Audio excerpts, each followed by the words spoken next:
Si je vous parle de MMO français, normalement il y a un nom qui vous vient tout de suite en tête. Oui, le sondage citait Wakfu, et oui, jusqu'à présent je ne parlais que de jeux free-to-play, mais bon. On parle du MMO français qui a fait découvrir le genre à tout un tas de joueurs, et dur de parler du développement de Wakfu sans citer celui de Dofus. De quoi? Dofus. Alors je t'arrête tout de suite, personne dit ça en fait, tout le monde dit Dofus. Ouais, je sais, mais premièrement, les développeurs, eux, le prononcent Dofus. Deuxièmement, ça veut dire que je peux agacer tous les joueurs à chaque fois que je dis Dofus. Double win. Dofus. On a été déçus. Ok, je dis ça, mais pour la vidéo sur Rappels, déjà, je redoutais les retours des anciens joueurs, alors autant vous dire que là, pour parler de Dofus, j'enfile des gants, je prends des pincettes et j'en appelle à votre bienveillance. D'autant que je n'avais jamais joué sérieusement à Dofus avant cette vidéo, mais ça, on en reparle en seconde partie. Dans les années 2000, on en est encore au balbutiement d'Internet.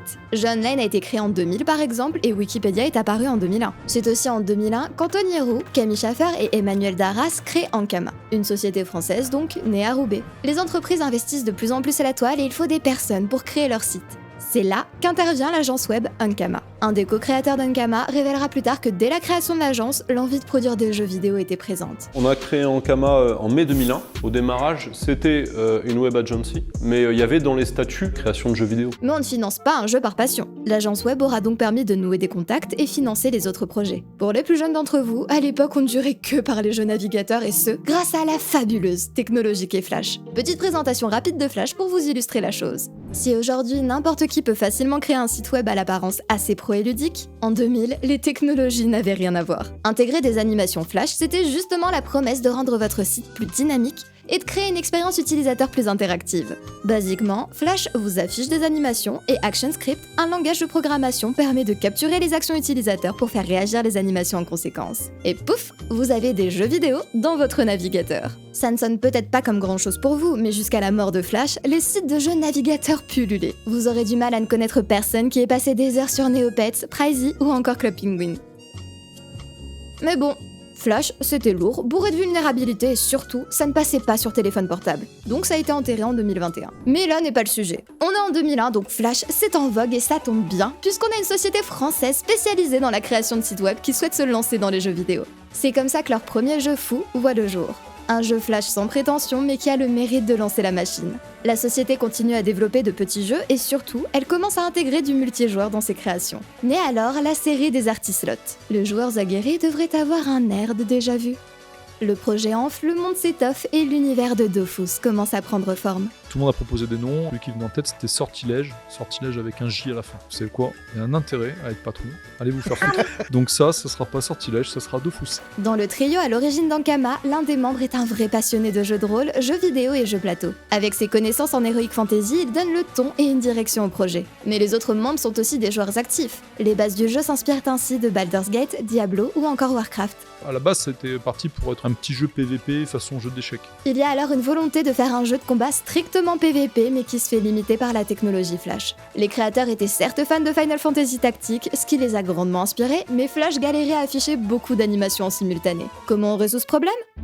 On ne le résout pas, on le contourne en créant un jeu tour par tour. Sans exagérer, les moments les plus créatifs dans l'histoire du jeu vidéo sont en grande partie dus à des limitations techniques. Aujourd'hui, on voit ça comme un choix qui définit l'identité même de Dofus. Mais si à l'époque Flash avait mieux tourné, peut-être que Dofus serait sorti avec des combats de temps réel pour suivre ce qui se faisait partout. On reprend donc les règles des jeux de rôle classiques pour mettre en forme ces combats au tour par tour. Et le jeu de duel permet de présenter une démo technique à de possibles investisseurs. En fait, on n'était pas parti pour faire du MMO du tout à la base. Et puis, on a lancé cette première version de Dofus qui marchait plus ou moins. Puis on s'est dit, c'est bien gentil les combats, mais ça serait bien si entre les combats, plutôt que d'avoir juste un chat dans lequel les joueurs peuvent s'affronter, il y avait un petit village dans lequel ils pourraient se balader, se rencontrer et puis se défier. Une fois qu'on a eu le village, on s'est dit, finalement, pourquoi on mettrait pas des monstres dedans? Puis pourquoi on mettrait pas des quêtes? Pourquoi on mettrait pas des marchands? Et le MMO est venu vraiment au fur et à mesure, mais à la base, on pensait juste faire un jeu de duel, joueur contre joueur. Et je pense que c'est un peu ce qui nous a servi, c'est que si dès le début on avait voulu faire un MMO, on aurait peut-être baissé les bras, on aurait abandonné devant l'ampleur de la tâche. Partant d'un simple trio, les rangs de l'équipe gonflent et le jeu qui devait n'être qu'une expérience solo s'envisage à présent comme un MMO.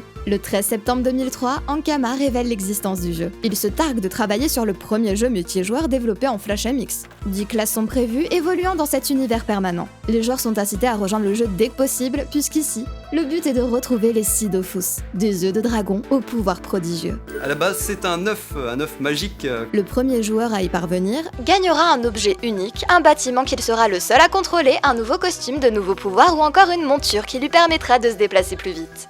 Pas de crainte à avoir pour les retardataires. Une fois les 6 Dofus réunis, ils seront de nouveau éparpillés et la quête relancée.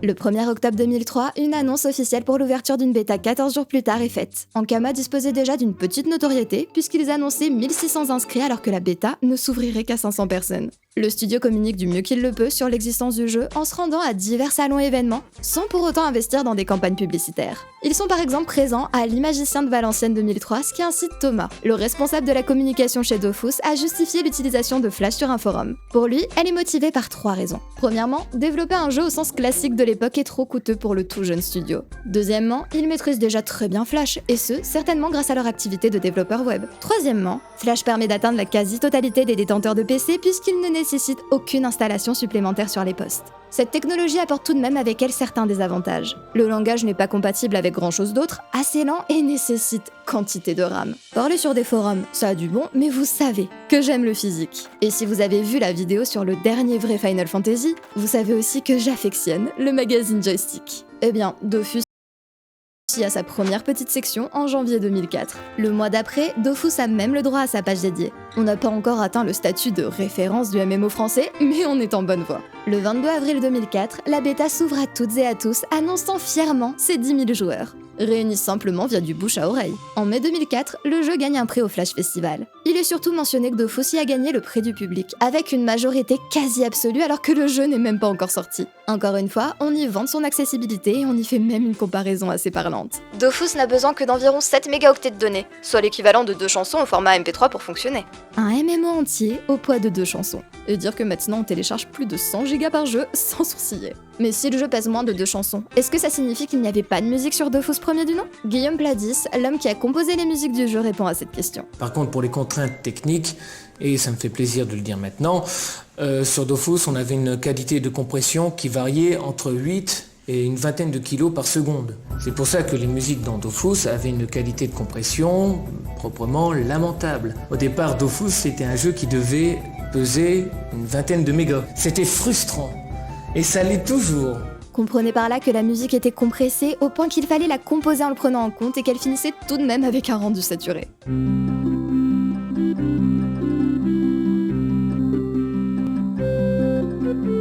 Dans la suite de l'article du Flash Festival, c'est sur les sprites 2D qu'on se concentre. À ce point-là, pas question de trouver de la 3D. Mais les créateurs l'ont habilement remplacé par un univers 2D très coloré et à l'esprit manga, d'une des meilleures réalisations japonaises.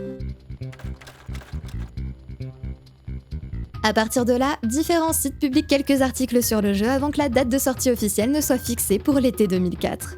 10 mois de test, 35 000 joueurs inscrits et l'article évoque déjà l'abonnement mensuel à 5 € payable via CB mais aussi par Audiotel. Une grande première. Le trauma de certains joueurs commence à se réveiller. Et j'en profite pour faire un petit écart rapide sur ces posts de forum qui nous apprennent que dès la bêta, il y avait déjà du vol d'objets et de comptes. C'est dans les gènes des joueurs, il faut croire. Le 1er septembre 2004, Dofus sort finalement, avec une moyenne de 3000 joueurs quotidiens. On a eu une base de joueurs, plusieurs milliers de joueurs abonnés à la sortie du jeu, qui était suffisante pour continuer le développement du jeu et investir plus de moyens. On faisait 15 000 €, donc t'imagines que t'avais 3000 personnes qui s'étaient abonnées. Le 17, Jeux Online interviewe le directeur artistique de Dofus. On y découvre que l'équipe de développement est composée de 8 salariés fixes seulement. Il explique que face à la surenchère de jeux 3D, et 4 des graphistes étant issus d'écoles de dessin, la 2D leur parlait finalement plus. Le choix s'est aussi porté sur des dialogues comiques alors que la plupart des jeux de rôle se veulent sérieux, et au bout de tous ces mois de développement, l'équipe n'est même plus sûre de la direction qu'elle poursuit. D'autant que les différentes décisions partagent quasi systématiquement la communauté. Mais vous l'aurez sûrement remarqué, Dofus se prend rarement au sérieux. L'interview mentionne d'ailleurs une nouvelle classe qui va arriver, ce à quoi le directeur artistique répond « Nous réfléchissons à une classe de bardes qui aurait moins de sorts de combat que ses aînés. Leurs avantages seraient de pouvoir jouer de la musique dans le village. Franchement, ce serait la classe. »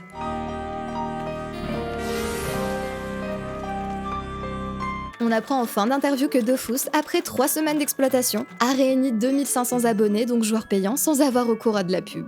Une belle performance, d'autant plus que le jeu n'est toujours disponible qu'en France. Le ciel n'est pourtant pas toujours bleu, puisque dès le mois suivant, les cas de vol de compte sont tels qu'un article est posté sur le site officiel. Des personnes diffuseraient un programme supposé capable de modifier l'apparence des personnages alors qu'ils volent en réalité les infos de compte. Les arnaques sur Dofus, c'est un thème récurrent. Si récurrent qu'aujourd'hui ça fait quasiment partie du lore du jeu. Il faut tout de même reconnaître que dès le début, les joueurs se sont montrés créatifs sur comment arnaquer les autres et que Dofus aura, au moins, produit une génération d'internautes alertes. Quand on vous vole des kamas, des objets ou carrément un compte, vous développez une rancœur tenace et des capacités à détecter le phishing hors norme. Retour en septembre pour une modification des sprites des personnages. C'est léger, mais on avance lentement vers la patte artistique iconique d'Ankama. Au final, le style Ankama, c'est un mélange, c'est un petit peu un mélange de BD belge, de comics américains et de manga japonais. Donc c'est un peu le mélange des trois, avec les dessins un peu naïfs japonais, le mélange du détail européen et de la vivacité, ou en tout cas du mouvement japonais qui donne un peu ce style.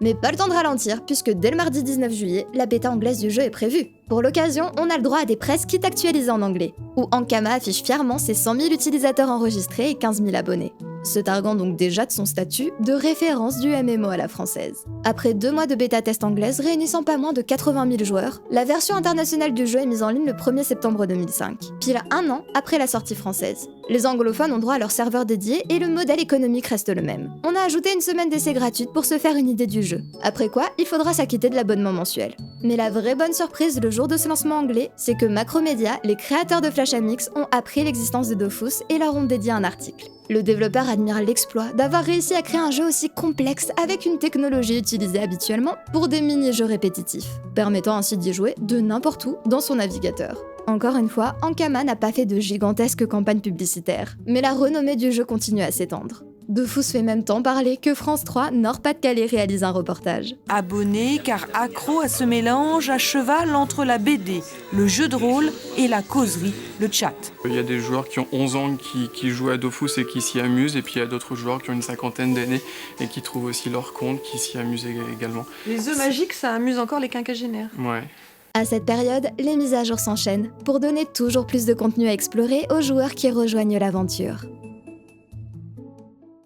C'est en octobre 2005 que l'univers transmédia prend forme avec la sortie du premier tome du manga Dofus. Une interview détaille que cette envie de se diversifier origine du directeur créatif. L'idée était toujours de raconter une partie différente de l'histoire, c'est-à-dire d'explorer la vie d'un personnage spécifique ou une partie différente de l'univers. Ce qui signifie que l'histoire n'est pas à nouveau racontée d'une manière différente, mais que l'univers s'étend avec chaque nouveau média. Il poursuit en expliquant que des astuces de jeu pourraient par exemple être révélées via un animé, donnant un avantage aux joueurs consommant les autres médias, ce qui est plutôt cool. En novembre, ce sont des figurines à l'effigie du jeu et Dofus Arena qui sont annoncées. Après 1 an et demi de mise à jour, une interview nous révèle que Dofus se porte au mieux. Le studio est appelé de toutes parts pour des collaborations, gagne enfin de l'argent et embauche à présent 35 salariés, prévoyant d'atteindre la 50aine avant la fin de l'année. Au bout de 6 mois, on faisait 600 000 € par mois, un truc comme ça, et puis au bout de quelques mois après, on faisait 2 millions par mois. Malgré tout, les limitations de Dofus se font sentir et ne permettent pas aux développeurs de mettre en place tout ce qu'ils souhaitent après être montés en compétences. De plus, Dofus étant leur premier jeu à cette échelle, le maintenir est devenu un véritable casse-tête. Un nouvel MMO est donc envisagé et prévu dès 2007. Oui, on parle de Wakfu.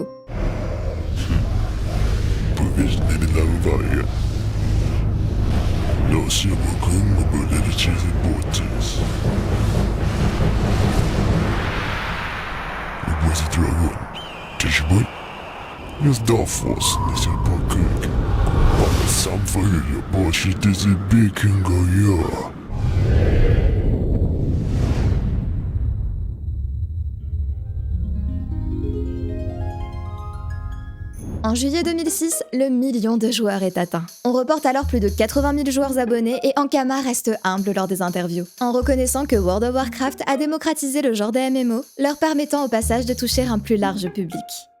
Ok, depuis le début de cette vidéo, je survole très rapidement les news de mise à jour puisqu'elles sont nombreuses et que vous n'êtes pas forcément intéressés par tous les ajouts d'items et de cosmétiques. Ou alors vous avez des passe-temps très étranges. Là, on se retrouve en avril 2007 avec la mise à jour 1.18. Et pour le coup, je vais lui accorder quelques instants puisque c'est la mise à jour qui a introduit Incarnam. Si vous avez joué à la même période que moi sans aucun argent pour vous abonner, alors vous avez certainement vous aussi passé des jours à tourner dans Incarnam pour profiter du contenu gratuit. Oui, j'ai fait ça.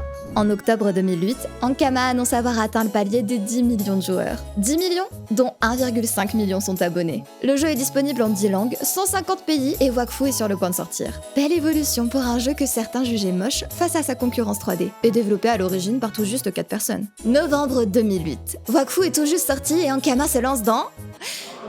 le catch.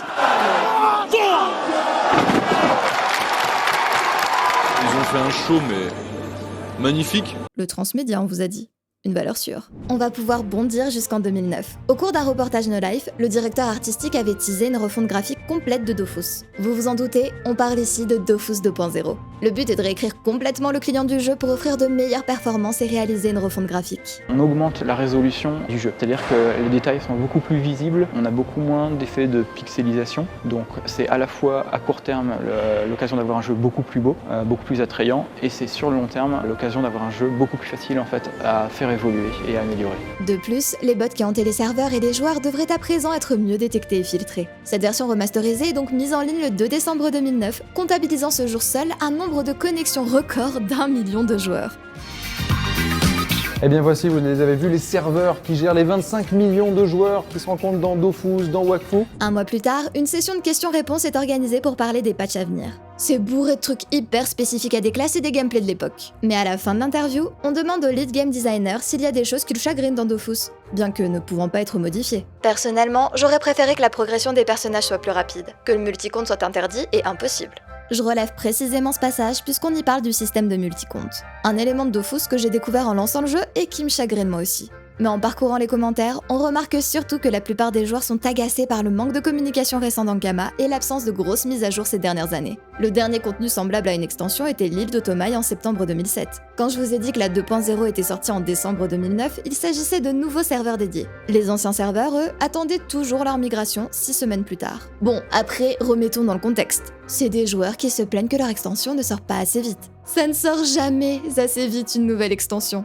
De leur point de vue, rien de consistant n'était sorti depuis septembre 2007. Mais entre-temps, on avait tout de même eu une refonte intégrale du jeu, bien qu'elle peine à être mise en prod sur les anciens serveurs. Mais bon, je dis ça comme si je savais faire preuve de patience, alors que si WoW me faisait un coup pareil, je serais la première à bouder. Je note tout de même au vu de certains commentaires que la V2 n'était pas la bienvenue pour pas mal de monde. Donc, ça doit pas aider. Si des personnes ont vécu la transition et surtout observé l'ambiance dans la communauté à l'époque, vos lumières sont les bienvenues. Sinon, ça vous dit de reparler d'arnaque ? Farmer sur un jeu, c'est long, fastidieux et ça peut vite lasser. Mais pas le choix, vous avez besoin d'accumuler des kamas, cette fameuse monnaie en jeu pour acheter votre nouvelle panoplie bouffe-tout. Mais est-ce vraiment la seule option qui s'offre à vous ? Vous pourriez bien céder aux sirènes de ce bel inconnu, qui vend des kamas contre quelques vrais euros dans le chat. Ça sonne idiot à vos oreilles ? C'est parce que vous êtes un joueur aguerri de MMO, peut-être arnaqué par le passé, ou ayant vous-même arnaqué. Bref. C'est un souci, et comment règle-t-on ce genre de souci ? En proposant aux joueurs une façon officielle d'acheter des kamas pardi. Sont introduites les ogrines. Pour ceux qui n'ont jamais joué à Dofus mais lancent de temps à autre WoW, basiquement, c'est les jetons. Oui, les jetons, mais en 2010. Précurseurs les Français un peu. Pour 10 €, on vous annonce donc que vous pourrez acheter 6000 ogrines et que 3 mois d'abonnement vous reviendront à 9000 ogrines. Puisque oui, ici aussi, les ogrines peuvent être utilisées pour s'abonner. Un joueur achète des ogrines via des euros en boutique, après quoi il peut les échanger contre des kamas à un autre joueur. Ça signifie qu'en jouant assez, vous pouvez payer votre mois de jeu avec votre argent en jeu. Mais laissez-moi immédiatement refroidir vos ardeurs. Si on a un taux d'achat fixe annoncé pour l'achat d'ogrines via des euros, l'échange contre Kama, lui, fonctionne comme une bourse. Il y a un taux qui varie en fonction de l'offre et de la demande. Vos ogrines accessibles un jour pourraient donc exploser le lendemain, vous empêchant de vous réabonner via ce moyen. C'est dur de juger du taux sans savoir combien de Kama un joueur lambda amasse au quotidien, donc je laisse les joueurs actifs qui utilisent cette méthode nous dire si c'est viable ou non et à quel point il faut sacrifier des heures de sommeil. Après, dur de retenir les jeunes talents. En septembre 2010, on apprend que 2 adolescents de 15 ans ont mis en ligne un serveur privé en version 1, nommé Arcanic, qui a réussi à rassembler 200 000 inscrits. Bon, pas très légal, certes, mais en quoi est-ce une arnaque ?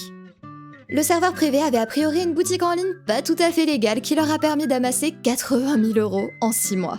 Vous vous doutez que si on sait tout ça, c'est parce qu'ils se sont fait attraper. Donc, ne faites pas ça, hein ? Moi, je ne suis pas vraiment un adepte, mais mon fils est un adepte dans des proportions que j'essaye même un peu de réfréner. Mais sans aucun succès, je dois dire. Quand je joue pas pendant un jour, c'est déjà beaucoup. C'est un manque. Je suis là de tremblote, je suis énervé, j'ai des mouvements de main, je suis stressé, ça m'énerve. Mais tu peux arrêter le jeu.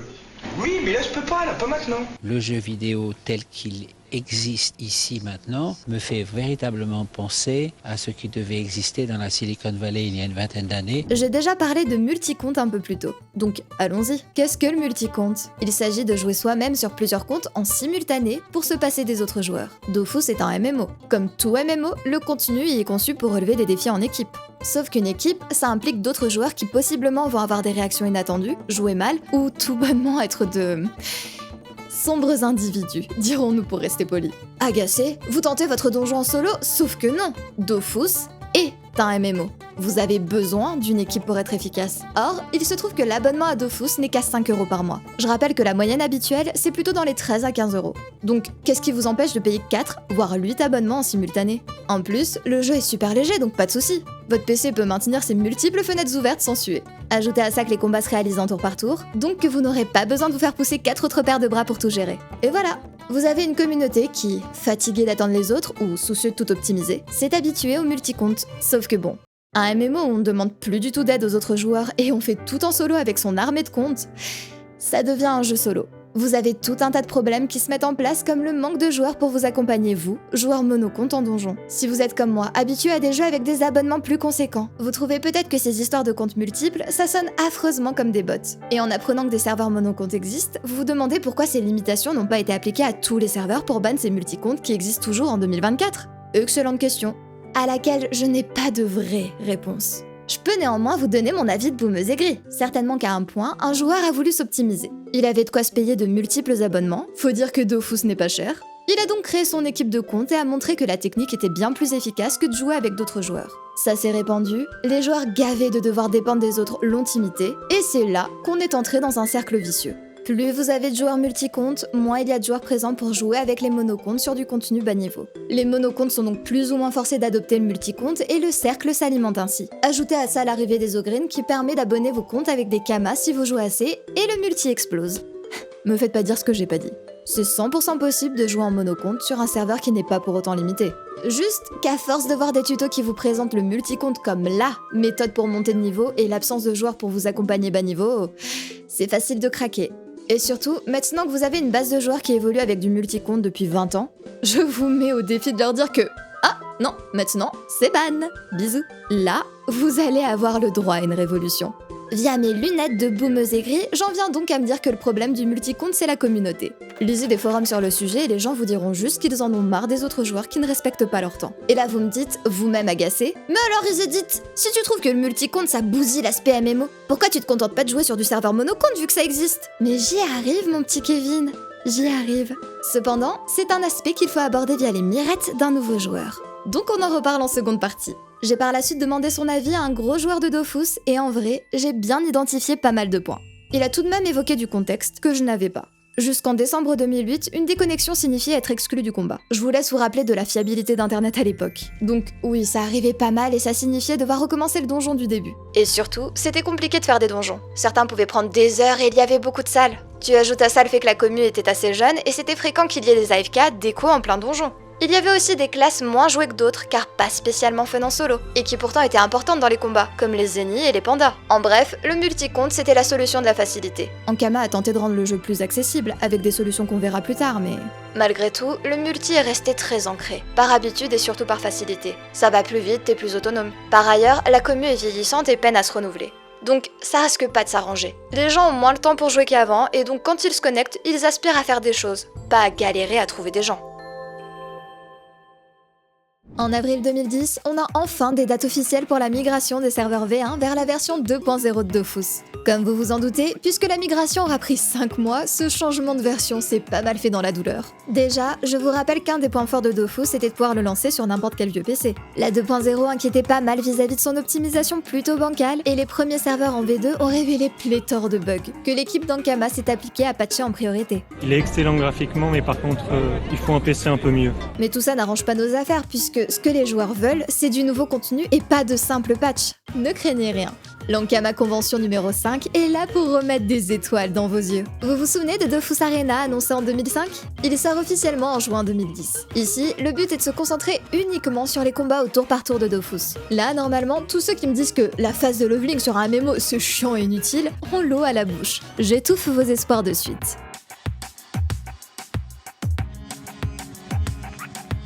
Dès 2011, on renomme le jeu Arena, dû au manque de joueurs, et le 14 octobre 2014, Arena ferme.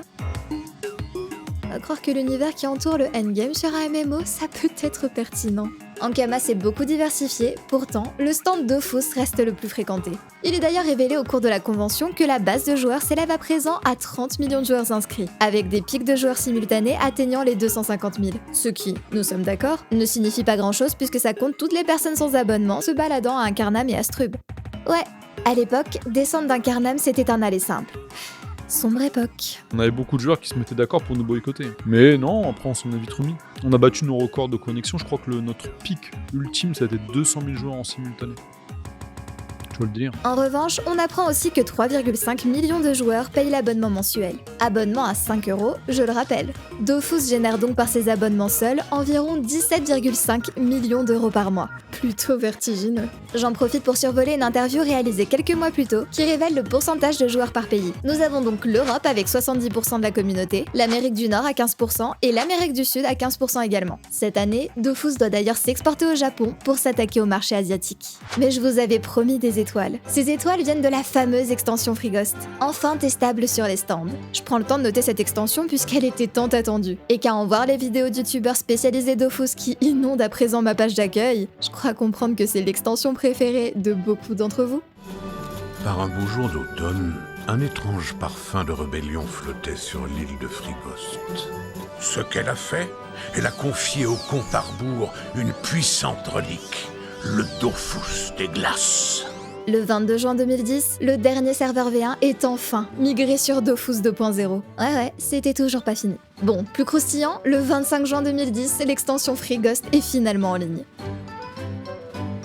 Vous l'adorez, c'est le retour de notre encart vol et arnaque. Cette fois-ci, nous nous retrouvons avec un utilisateur Twitter qui partage un procès verbal réalisé en mars 2011 pour un vol de dragodinde. Pour ceux qui ne le savent pas, les dragodindes sont des montures dans Dofus. La personne ici présente déclare « J'ai constaté que l'on avait piraté mon compte privé qui se trouve sur le serveur Alcéphine. Après recherche, j'ai constaté qu'il manquait une dragondinde turquoise au niveau 100 et un enclos. Pour le moment, le montant estimé de la devise virtuelle est de 6 millions de Kama. » Observons une minute de silence pour cette pauvre dragondinde turquoise au niveau 100 qui aura requis 6 mois de PEX.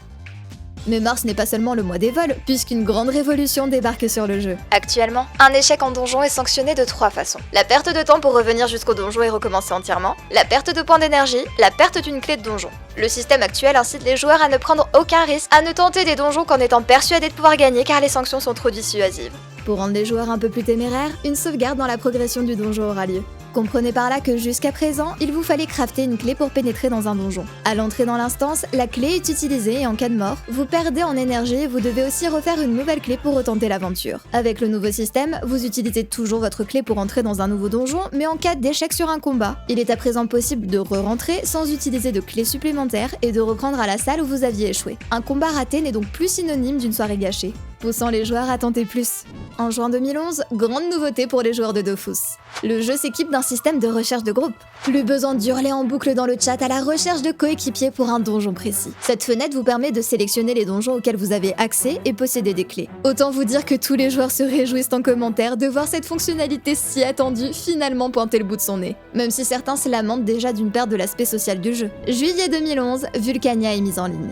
Il s'agit d'une île accessible uniquement au cours de l'été. Et c'est déjà l'heure de notre nouveau billet vol, arnaque et piratage. En effet, Ankama est victime d'une attaque le 29 juillet. Une intrusion est détectée dans les bases de données et comme on ne sait pas encore ce qui a bien pu être volé, on recommande à tous les joueurs de changer leur mot de passe. Le 26 septembre 2011, le mode tactique est implémenté. Parce que se battre sur de belles cartes dessinées, c'est mignon, mais parfois ça entrave franchement la lisibilité. On ne s'en lasse plus, c'est l'heure de notre segment serveur privé et condamnation. En 2011, deux compères de 19 et 20 ans ont monté un serveur privé Dofus. L'activité était rentable puisque c'est pas moins de 30 000 abonnés qu'ils ont fidélisés pour réunir plus de 250 000 € de recettes à coût d'abonnement mensuel à 1 € et de boutiques en jeu. Vous vous demandez pourquoi 30 000 joueurs ont préféré payer un serveur privé plutôt que la version officielle? Parce qu'il s'agissait d'une version vanilla du jeu. Entendez par là la version 1.29, pour tous ceux qui ne supportaient pas les graphismes de la 2.0.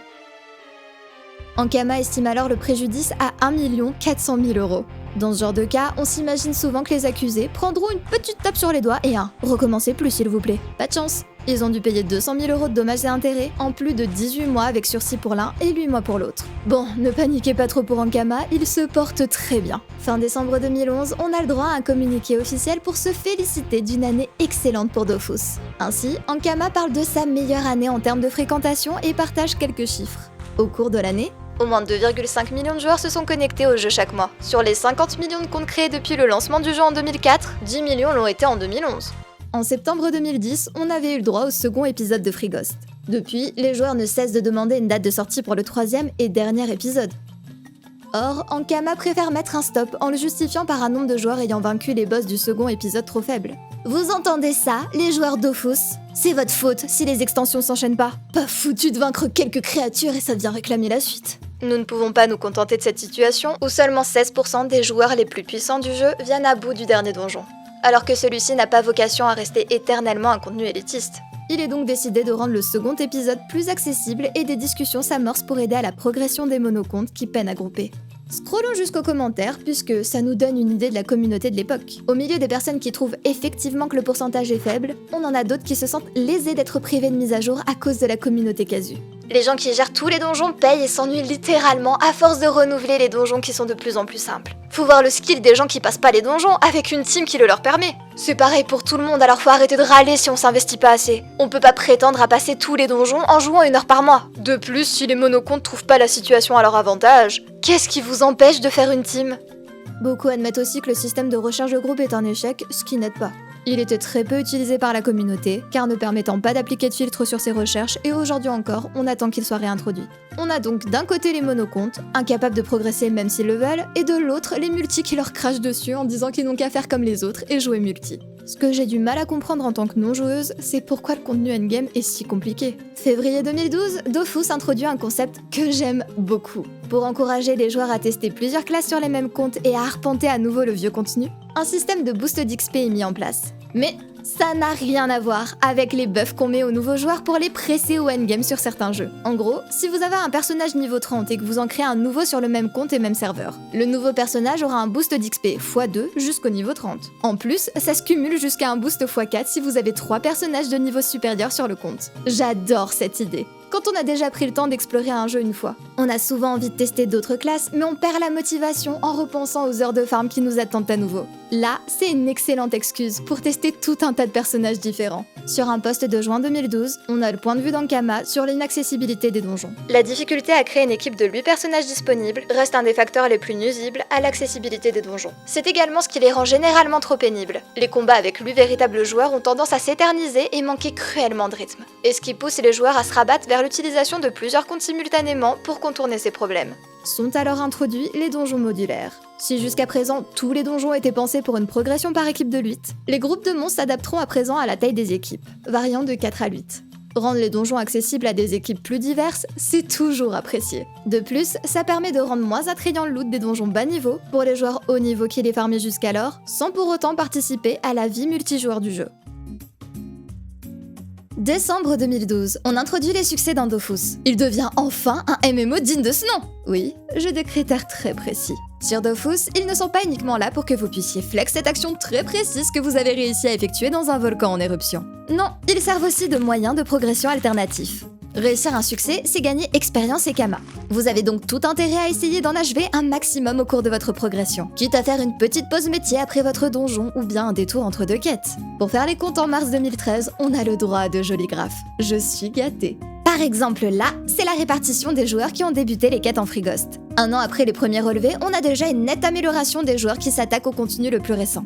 La conclusion souligne un point intéressant, dans Dofus, les joueurs n'ont pas à finir le contenu le plus difficile pour s'équiper. Ils peuvent attendre que les personnages plus haut niveau le mettent en vente. A priori, pas de principe de pièces d'équipement liées aux personnages qui l'on loot sur Dofus. Un nouveau critère d'équipement est donc annoncé pour le futur Free-Ghost 3. Les personnages devront avoir terminé au moins une fois les donjons avant de pouvoir équiper les panoplies qu'ils proposent. La puissance aura un prix sur Free-Ghost 3 et il ne sera pas qu'Ankama. Le mois qui suit, ça y est, Free-Ghost 3 est mis en ligne.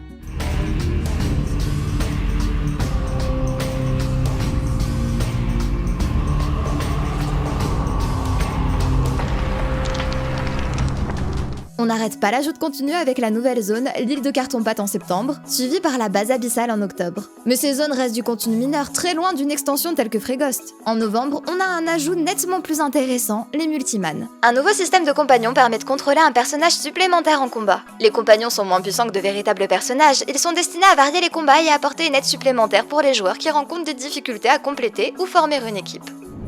Une chose dont je me plains souvent, c'est l'abandon des zones de départ sur la MMO. On sort de nouvelles extensions, on ajoute mécanique sur mécanique obscure et les nouveaux joueurs restent accueillis dans des zones qui ont plus de 10 ans, en étant submergés de menus incompréhensibles. Ankama au moins ne souffre pas de cet écueil.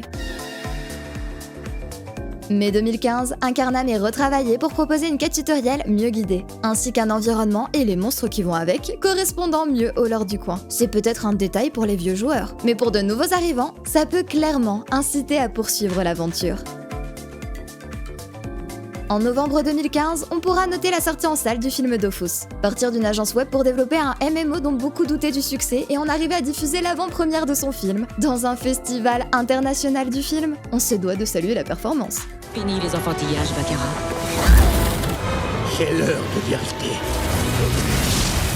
Le phénomène Dofus, enfin au cinéma. Quand tout ça sera terminé, on pourra peut-être aller boire un verre tous les deux. Quelle tigresse! Ah, et pour ceux qui ne connaissent pas les détails, vous voulez savoir le plus drôle?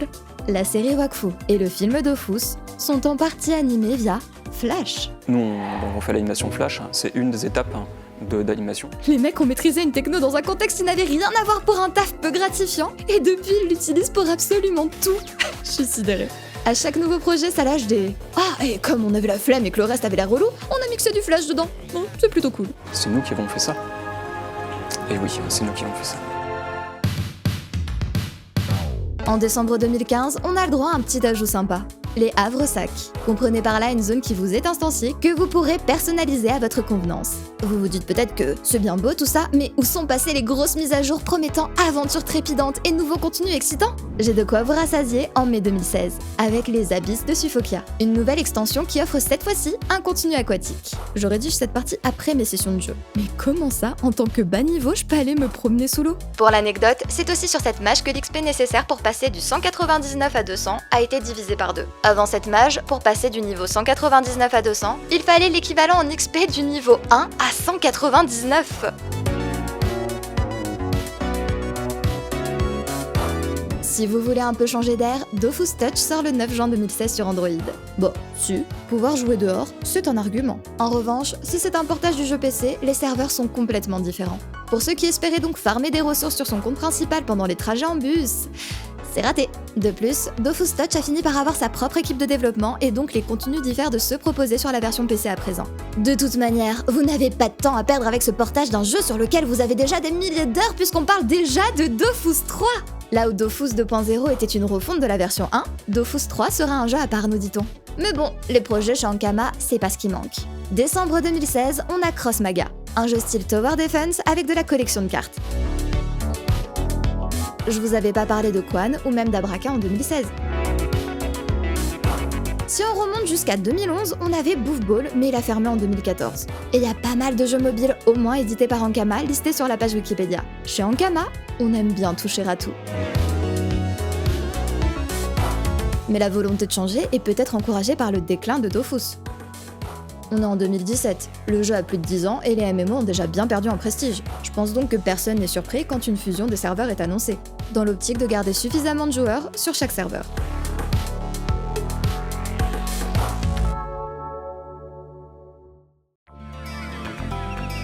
Bon, une fois n'est pas coutume, en mai 2017, Ankama annonce encore une fois que du contenu va être simplifié. Précisément, une partie de ce qui est sorti après Free-Ghost 2. Dans les faits, Dofus a du mal à trouver un équilibre. Le nouveau contenu n'entraîne pas une augmentation du niveau maximum. Ce niveau a toujours été à 200, et il était long et fastidieux de l'atteindre, justifiant que même lors de la sortie de Free Ghost 2, le pourcentage de joueurs au niveau 200 était infime. Comme on l'a vu avec les stats sur Free Ghost 2, ça rendait le contenu ajouté très élitiste, puisque seuls les très hauts niveaux s'y frottaient et les autres attendaient juste que les récompenses de donjons soient mises en vente. La progression a ainsi été simplifiée pour que plus de joueurs s'aventuraient dans le nouveau contenu. Mais pour éviter que les très hauts niveaux ne roulent sur les ajouts et se plaignent rapidement qu'ils n'ont plus rien à faire, les ajouts se voulaient difficiles. Ce qui, encore une fois, a limité leur accessibilité. Il y a donc réellement la question du rendre le jeu accessible au plus grand nombre ou bien continuer à proposer du contenu challengeant que seuls les plus gros joueurs prendront le temps de faire. Avec le nombre grandissant de niveau 200, il est décidé de simplifier le contenu. Sur le poste de jeu online en tout cas, la news est plutôt bien accueillie. Les joueurs sont ravis d'apprendre que tout un tas de contenu qu'ils évitaient va leur devenir accessible,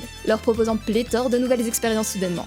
Et pour suivre ces mises à jour d'accessibilité, on a enfin un serveur monocompte qui pointe le bout de son nez. La sortie est prévue pour octobre 2017 et des sécurités seront en place pour empêcher les joueurs d'y réaliser du multicompte. Le compte devra être certifié avec un numéro de téléphone valide. Une seule connexion simultanée par adresse IP sera possible. Mais assez moche, le système de recherche de groupe qui avait été un échec ne sera pas réintroduit pour ce serveur. Et surtout...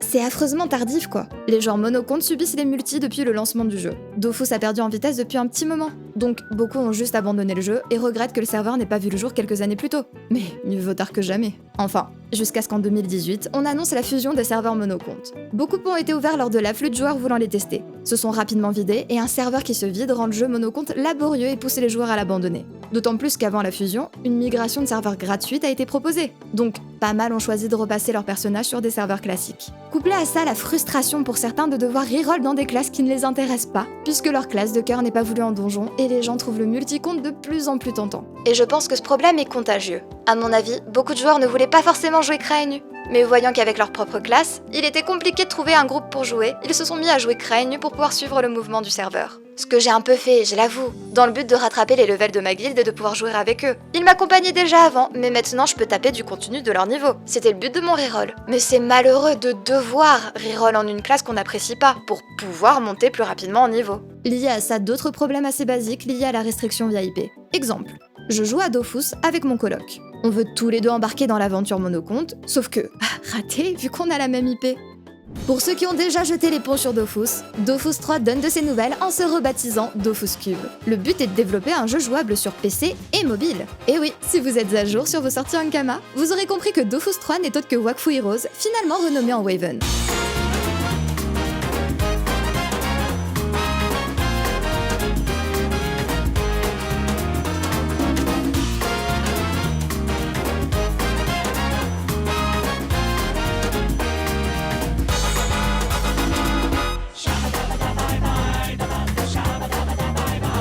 Mais dans tous ces nouveaux jeux, c'est serveurs, donjons et extensions qui se souvient de l'objectif de base du jeu, aka réunir tous les Dofus. Lors de la sortie de la V1, l'histoire n'était pas complète avec le système à la Dragon Ball une fois tous les œufs réunis, rappelez-vous. Non, il faut attendre décembre 2018 pour que le Dofus Eben, le 6e et dernier Dofus, soit introduit en jeu.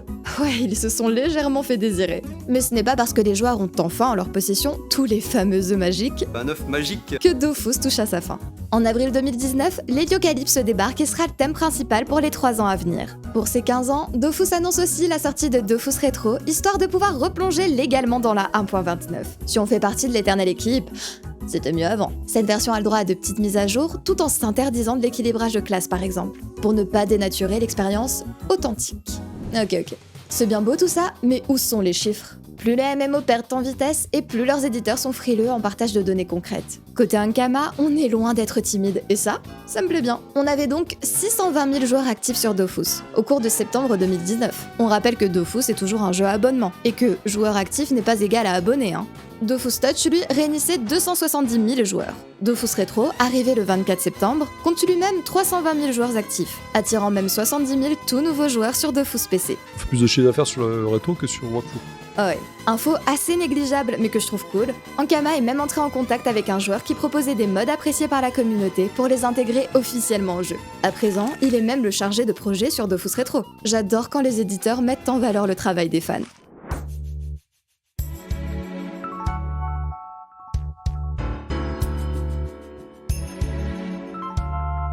Comme on arrive chronologiquement dans les mois du confinement, vous vous doutez que Dofus va avoir un regain de joueurs. Bien vu! Sur nos 4 jeux en ligne, nous sommes passés de 200 000 à 400 000 joueurs par jour. C'est 2 fois plus que la hausse habituellement enregistrée en période de vacances scolaires. Si vous ne vous êtes toujours pas écroulé sous le poids de toutes ces informations, vous vous souvenez en tout début de vidéo que j'ai parlé de Flash, étant officiellement obsolète en 2020. Obsolète partout, sauf chez Ankama où on continue à le cuisiner à toutes les sauces quoi.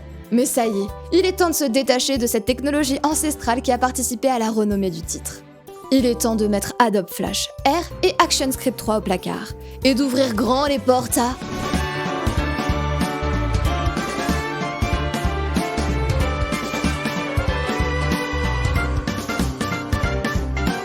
Oui, bon, je vais pas vous donner un badge non plus, parce que vous avez deviné que Dofus Unity tourne sur Unity. Mais comme la team « C'était mieux avant » est toujours là en force, Unity sera un jeu séparé de Dofus 2.0 et Dofus Retro. Ouais, ça commence à faire beaucoup de bordel à maintenir. Ah non? Non, attendez. On me souffle dans l'oreillette que quasi un an après, ils ont changé d'avis. Dofus Unity, qu'on peut aussi appeler Dofus 2.5, est simplement un changement technologique du client de jeu. On relance donc le jeu avec ses personnages. Il y a aussi tout un pan d'e-sport tournant autour de Dofus qui est très cool.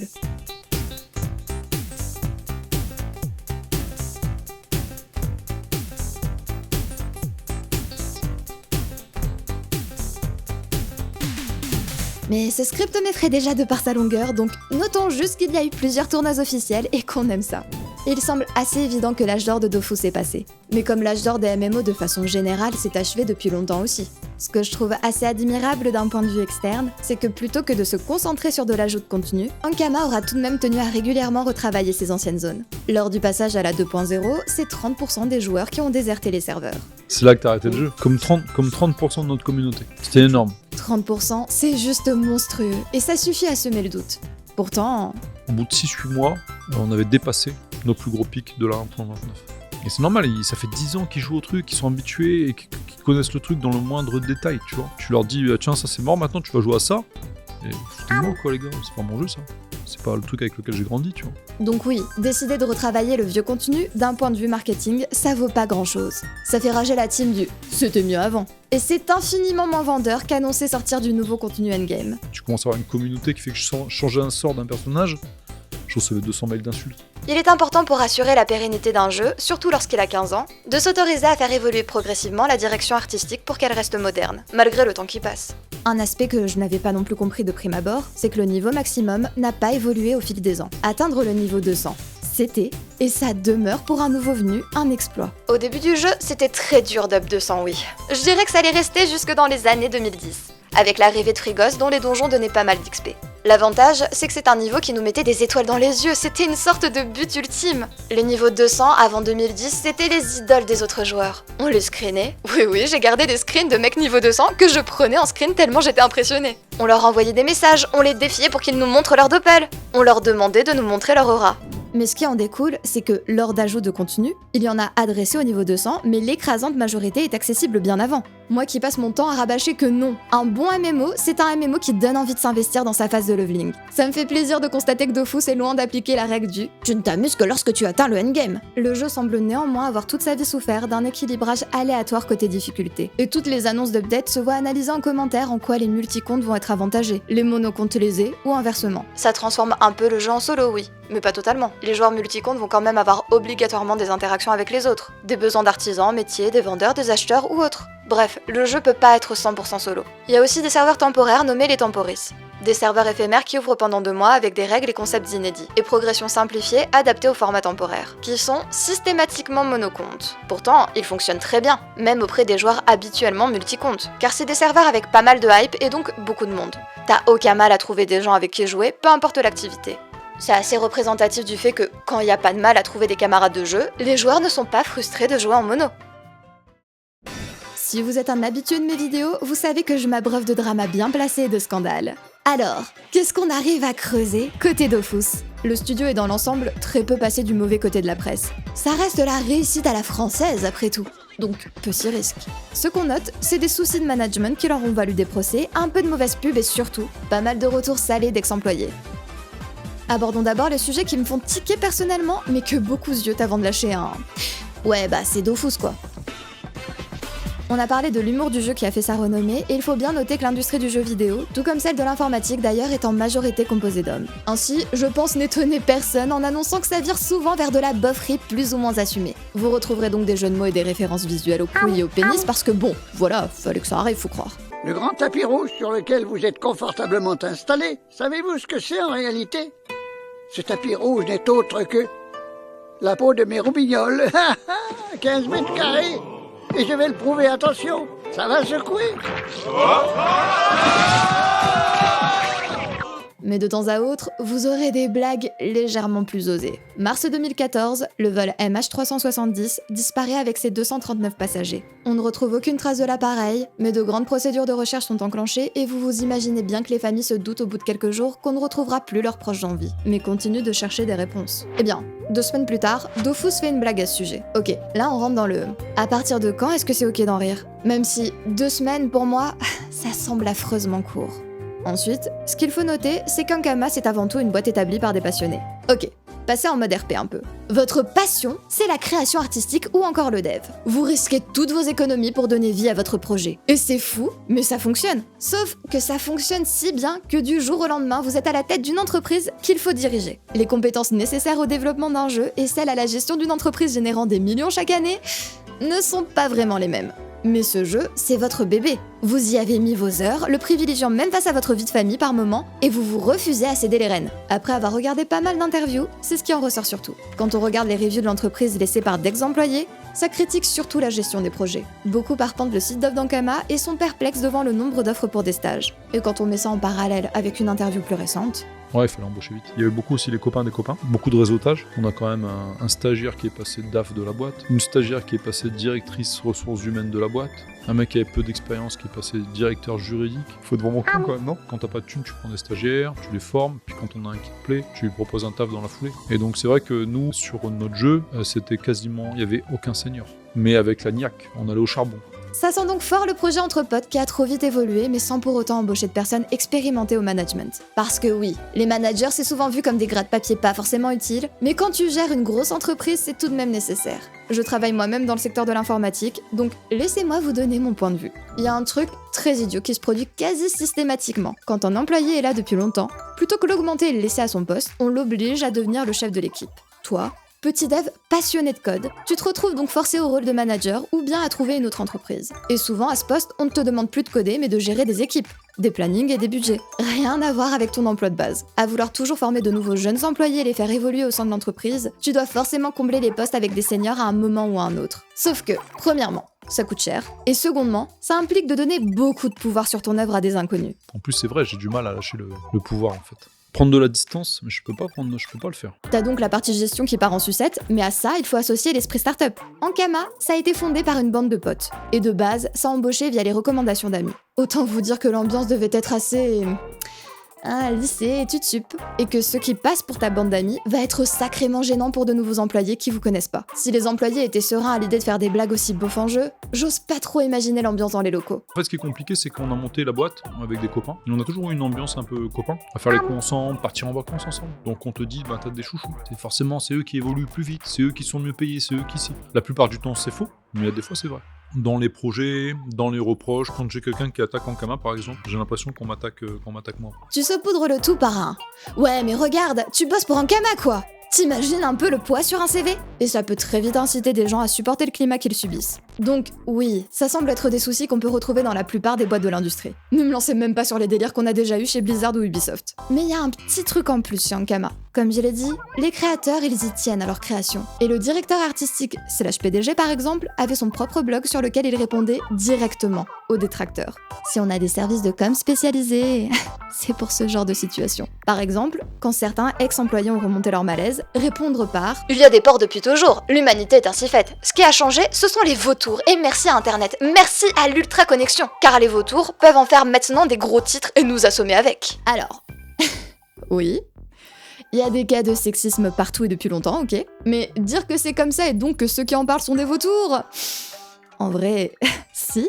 parlez-en, c'est une bonne chose pour faire évoluer les mentalités. Et peut-être qu'un jour on pourra juste arrêter de dire que c'est normal quoi. Pour résumer, d'un point de vue externe d'une nana qui s'est enfilé beaucoup trop d'interviews en quelques jours, le PDG d'Ankama a l'air d'être un chic type que t'aimerais avoir dans ta bande d'amis, mais d'un gars que je détesterais avoir comme chef si j'étais pas absolument passionné par mon métier. Il a l'air de reconnaître qu'il n'apprécie pas cette casquette puisqu'à plusieurs reprises, il dit en interview qu'il veut qu'on lui parle en tant que directeur artistique et non pas PDG. En espérant donc qu'il arrivera à s'entourer d'une bonne équipe et qu'il laissera petit à petit la gestion de son bébé à d'autres personnes. Dofus dispose de son propre launcher avec de multiples versions du jeu. Celle qui nous intéresse aujourd'hui, c'est la simple Dofus. Mais notez que leur launcher est chouette et qu'il donne accès à pas mal de bonus. Si jamais vous voulez explorer avec moi d'autres MMO... Ouais, bon, les prochains seront obscurs. Encore en ligne, abonnez-vous et partagez la vidéo pour ne pas rater nos prochaines aventures. Donc, ça vous dit d'explorer le MMO français le plus joué?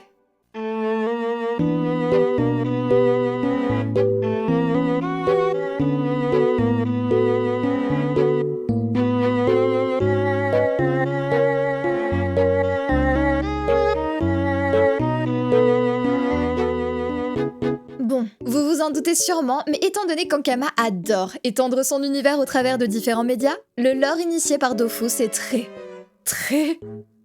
dense. M'en soit témoin, le fandom qui vient en premier résultat des recherches Google quand on cherche le lore de Dofus. Tout expliquer nécessiterait des vidéos dédiées. D'autres youtubeurs l'ont d'ailleurs fait et on a un, pour la faire courte, de 30 minutes ou encore des playlists entières dédiées à l'exploration des différents lores présentés dans les diverses œuvres. Parce que oui, l'univers a tant enflé qu'il a gagné son petit nom, le Cosmos. Donc, ouais, si vous voulez quelque chose d'exhaustif, je vous laisse aller voir ça. Moi, j'ai trouvé une vieille page de lore officielle, qui est déjà bien trop conséquente, pour nous mettre dans le bain. Au commencement, il n'y avait rien.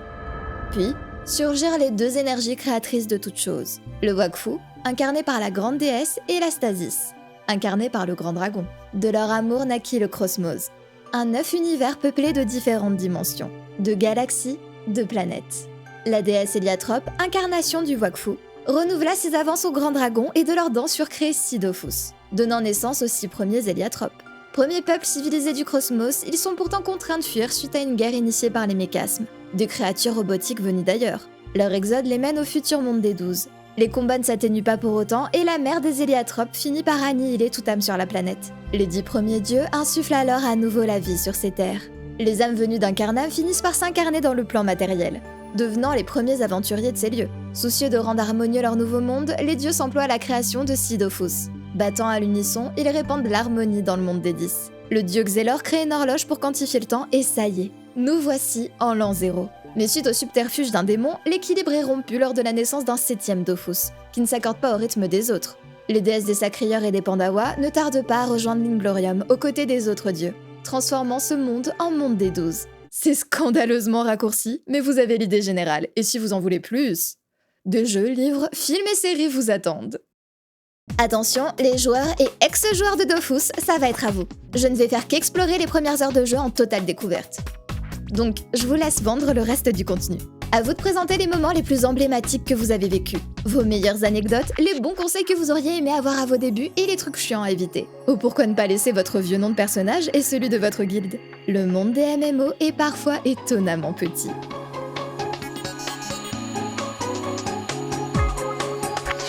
Comme dit plus tôt, lancer Dofus nécessite d'installer le launcher Ankama. Il vous permettra de télécharger les différentes versions du jeu, mais aussi celles de Wakfu ou encore Waven. Et ce qui est chouette, c'est que pas mal de contenu animé d'Ankama y est aussi disponible en streaming. Oh non, le trauma des films qui ne sont jamais dispo en France qui se réveille. Certains du contenu n'est disponible que sous condition d'avoir un abonnement de jeu actif. Mais pour 5 € par mois et inclus avec votre temps de jeu, ça va, hein, c'est plutôt généreux. On a un onglet stream qui doit réunir leurs créateurs partenaires, un autre webtoon pour tous les comics et divers magazines qui, eux, nécessitent l'achat de packs. Un launcher plutôt rempli donc qui ne sert pas qu'à mettre à jour son jeu. Nous, on va commencer par lancer Dofus. Pas rétro, ou même Dofus Beta qui est en fait Unity, juste Dofus, l'itération actuelle du jeu. Dès l'ouverture, le jeu demande dans quelle qualité on souhaite l'exécuter avec la qualité haute qui demande un peu plus d'1 gigaoctet de RAM. Ah, ce sera dur. Mais tentons la qualité haute. Non, vraiment, le genre de jeu qui se lance sur ton PC un peu nul que tu ramènes en cours en toute discrétion. Je vous ai pas dit de le faire. Immédiatement, le jeu m'accueille avec un écran de présentation des classes.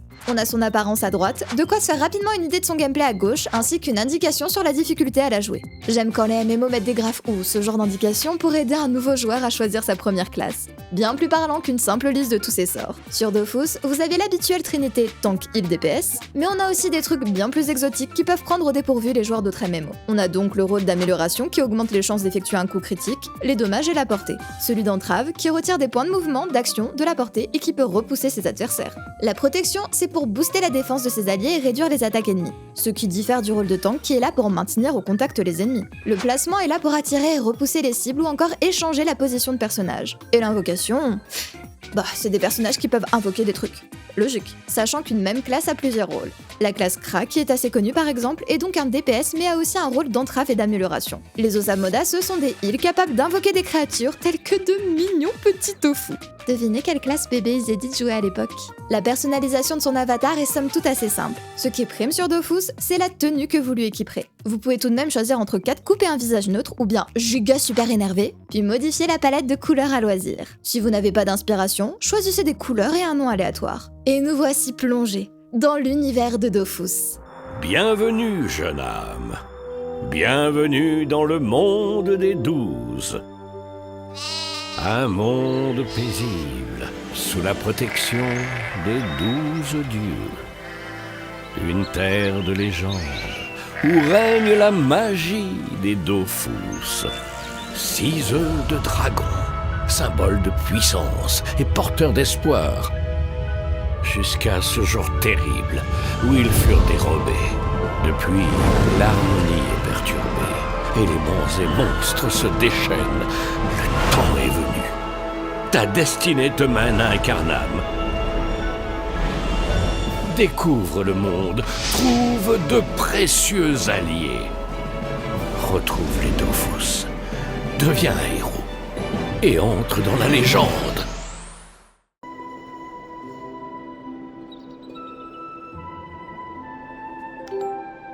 La première carte sur laquelle on débarque est celle du tutoriel d'Incarnam. Puisque oui, sur Dofus, le monde est séparé en tableaux. Vous comprendrez mieux une fois sorti du tuto. Pour les nostalgiques, a priori, la zone ressemblait à ça, il y a 10 ans. Et en version 1, on apparaissait directement dans Incarnam, au pied de la statue de sa divinité. Bon, je vais pas m'amuser à comparer tout ce qui a changé avec le temps, hein. Déjà parce que je connais qu'Incarnam, et ensuite parce qu'on est là pour analyser le Dofus d'aujourd'hui. Les « c'était mieux avant », je vous les laisse. À part pour ce magnifique tableau sur lequel on aperçoit Astra Blanc en bas, en quittant sa zone d'apparition. Ok, ça, c'était mieux avant. Notre tuto à nous apprend les bases de Dofus. Voici déjà les fameux combats au tour par tour. Vous voyez la map comme un grand échiquier. Vous choisissez sur quelle case débuter, l'ordre de passage est indiqué par ce bandeau et vos points de déplacement disponibles sont dans ce losange vert. À vous de bien vous positionner et d'anticiper les actions de vos ennemis pour gagner vos affrontements. C'est réellement un jeu de stratégie plus que l'habituel jeu de dextérité des autres MMO, qui demande d'apprendre un cycle de DPS et de danser au milieu des attaques. Je ne doute pas vraiment qu'il y ait une méta au niveau. Comprenez par là que des gens aient calculé que tel ou tel équipement sur telle classe en utilisant tel sort était le plus optimisé, et que nombre de joueurs se contentent de la suivre bêtement. Mais pour moi qui débarque au pif, ça demande un instant de réflexion parfois et c'est franchement sympa. De plus, si on regarde la chose d'un point de vue accessibilité, Dofus est vraiment pas mal. Ok, pour les plus relous d'entre vous, mettez-vous en contexte. Vous êtes heureux, vous vous êtes cassé le poignet et vous avez le droit à un merveilleux arrêt maladie qui vous dispense donc d'école ou de travail. Sauf que vous voilà bloqué chez vous pendant... Ça met combien de temps un os à se réparer au juste? Vous voilà bloqué chez vous pendant 6 à 8 semaines, mais misère! Impossible d'être efficace en raid avec une main en moins! Sur Dofus, aucun problème. Même avec les 2 mains dans le plâtre, le temps de réflexion alloué à chaque tour vous laissera galérer avec votre souris et votre clavier en paix. C'est un argument. Ok, je continue le tuto, on me donne du stuff flambant neuf de débutante, et après ce second combat, me voilà niveau 2. Si vous avez l'habitude de traîner sur ma chaîne... Coucou les BG. Vous flairez une présence de buff du débutant ou un autre truc débile qu'on ajoute au jeu pour permettre aux nouveaux joueurs de courir vers le endgame. Sauf que non, c'est juste que les premiers niveaux sont super rapides à passer, puis qu'à mesure qu'on s'approche du niveau 200, l'XP demandé devient exponentiel. Genre, j'ai trouvé ce graphe. Ça date de 2015, depuis ça a clairement dû évoluer, mais il fait peur. Donc j'ai décidé d'instaurer la peur dans le cœur des joueurs en le gardant. Ok. Un gain de niveau, ça augmente le nombre de points de vie maximum, ça ajoute quelques emplacements de sac et ça donne des points de caractéristiques. Ce sont des points que vous allez pouvoir répartir entre 6 catégories qui boosteront les... Oui, caractéristiques de votre personnage. Bravo à vous. Chaque caractéristique liste ce que ça augmente, mais ne vous stressez pas, il y a un magnifique bouton pour reset ces points. De quoi les attribuer de façon catastrophique, sans pour autant déprimer en s'en rendant compte, niveau 170. C'est en équipant ce chapeau petit bateau de toute beauté que vous vous rendrez compte que son modèle n'est qu'affiché au-dessus de mon avatar. Quand on le fixe, ça rend assez étrange. Mais bon, j'ai un petit bateau sur la tête, donc j'accepte de laisser couler. Hop hop hop! On expédie le tuto, on lit un peu de lore et nous voici lâchés dans Incarnam. Incarnam, c'est une grosse zone bac à sable pour les nouveaux. On y trouve pas mal de suites de quêtes pour introduire les différents concepts, ainsi que des ennemis et une panoplie spécifique à la zone. Ah oui, les panoplies sur Dofus, c'est un ensemble de pièces d'équipement qui se complètent. Si vous apercevez des gens parler de panneaux bouffe-tout, hein. Et nous voici reconfrontés à la fameuse mini-carte. Comme sur Dofus, on se déplace de tableau en tableau, c'est assez simple de s'y perdre. La mini-carte affiche les cartes autour de vous et les éléments qu'on peut y trouver. Il y a une carte plein écran qu'il est possible d'ouvrir, mais avoir cette indication dans un coin évite d'ouvrir la grande en permanence, ce qui est affreusement pratique. Chaque case a des coordonnées précises, indiquées en la survolant, ce qui permet aussi de donner rendez-vous à ses amis sur des cases précises. L'ambiance d'Incarnam est vraiment chouette et les dessins sympas. Mais vous vous rendrez très vite compte d'une chose. Par défaut, en combat, le dessin de la zone reste affiché. Ça veut dire que si vous lancez un combat sur une carte où il y a un gros bâtiment au centre, fort est à parier qu'à un moment, l'action se déroulera derrière le bâtiment, qui bien entendu ne deviendra pas transparent pour autant. Pour pallier à ça, il existe un mode tactique qui affiche la carte uniquement via ses cases et retire les textures. Bon, c'est bien moins mignon, mais parfois c'est essentiel pour voir l'action. Ce qui est triste, c'est que vous allez passer en mode tactique et... jamais le désactiver en fait. Donc les cartes sont toutes travaillées et sympas, mais comme on peut procéder à des combats sur chacune d'entre elles, vous passerez une bonne partie de votre temps à jouer sans apprécier la DA. Et parlons des textures d'ailleurs. Les cartes sont des images fixes qui ont été dessinées. Et les modèles de personnages et certains objets, eux, sont des dessins vectoriels. Oui, j'ai voulu vous épargner avec plus de jargon technique en début de vidéo. Le dessin vectoriel, c'est quoi ? Vous vous souvenez quand en cours de maths vous dessiniez des courbes à partir de formules ? Non mais ne fuyez pas, moi aussi je déteste les maths, mais c'est simple, je vous promets. En dessin vectoriel, on additionne des formes simples pour réaliser notre œuvre et toutes ces formes sont enregistrées sous la forme d'une formule mathématique. Pourquoi s'embêter à faire ça alors qu'on pourrait juste dessiner notre abeille ? Eh bien, tout simplement parce que déjà, l'avoir sous forme d'une formule, ça veut dire qu'elle prend beaucoup moins de place, mais aussi qu'on peut la redimensionner comme on le veut sans perdre en résolution. Vous voyez que c'est cool. Et c'est exactement ce que vous pouvez constater en zoomant sur Dofus. Le dessin de la pièce se pixelise et devient flou, alors que mon avatar reste net. On aura beaucoup moins de détails sur un dessin vectoriel, mais il vieillira impeccablement bien. Autre aspect technique qui paraît évident quand on s'y arrête 2 secondes. Pour passer d'un tableau à l'autre, on positionne son curseur au bord de l'écran. En haut et en bas, ces zones sont très petites. Alors qu'à droite et à gauche, on a de larges bandes qui permettent d'ailleurs d'y ranger tous nos menus sans gêner. Parce qu'à l'origine, les cartes étaient conçues pour du 4 tiers. Non mais c'est tout bête, mais quand ça fait ping dans ton cerveau, t'as un instant de... Ah, ultra satisfaisant. Mais cesse de bavardage technique. Posons la question que vous attendez tous. Est-il possible de pêcher sur Dofus ? Ça se résume à cliquer sur des remous dans l'eau, mais c'est possible dès le niveau 1.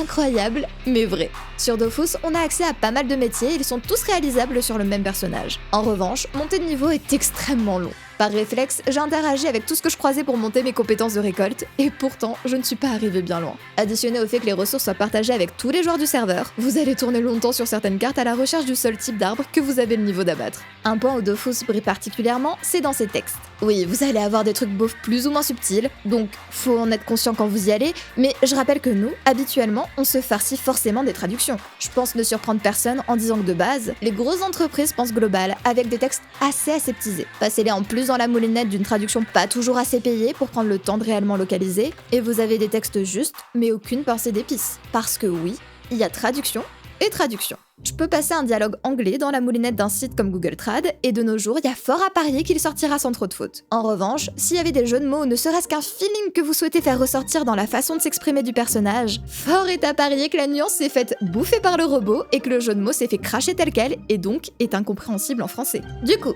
ça change quoi d'avoir des textes pensés et écrits en français ? Ça change que dès vos premières heures en jeu, vous allez croiser Marie Lorque. Ce bon vieux Marie Lorque, qui est un peintre, un grand artiste vous voyez, et qui s'exprime avec un très fort accent italien. C'est tout bête hein, mais je me suis arrêtée dessus parce que je ne me souviens pas de la dernière fois où un texte dans un jeu avait osé faire ça. Ah, et vous voulez un autre truc satisfaisant ? Quand je dis que ce jeu tourne sur une patate. Le prochain gros studio qui sort un jeu qui rame sur des RTX, et qui dit aux joueurs qu'ils n'ont qu'à se payer de meilleurs PC, hein. Why did you not optimize this game for PC? We did. You may need to upgrade your PC for this game. Ok, ça tape du mob, ça ramasse du fer et...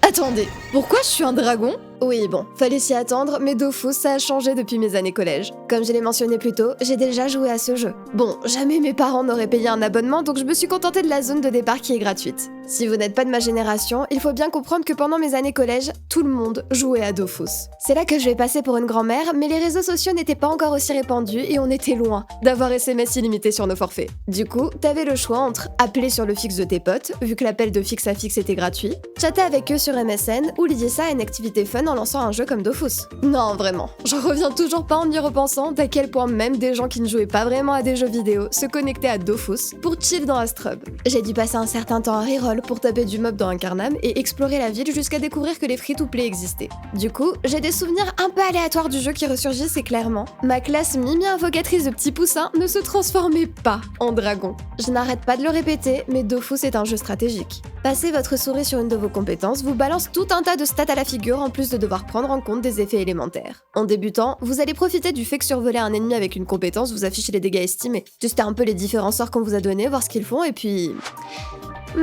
confère une dragocharge si une entité est touchée. Aucune idée de ce que c'est pas écrit donc vous ignorez et c'est là que vous vous transformez en fucking dragon. C'est marrant de découvrir ça en combat, mais si vous êtes du genre à vouloir tout maîtriser dès le début, allez peut-être regarder un guide ou quelque chose, hein. Ah ouais, j'ai différents types de charges, genre, je peux devenir un poulet. L'orage de mon charisme, les losers. Bon, c'est pas tout ça, mais faut que j'aide un loser justement qui s'est fait voler sa panneau pendant qu'il... se baignait avec des amis. Certes.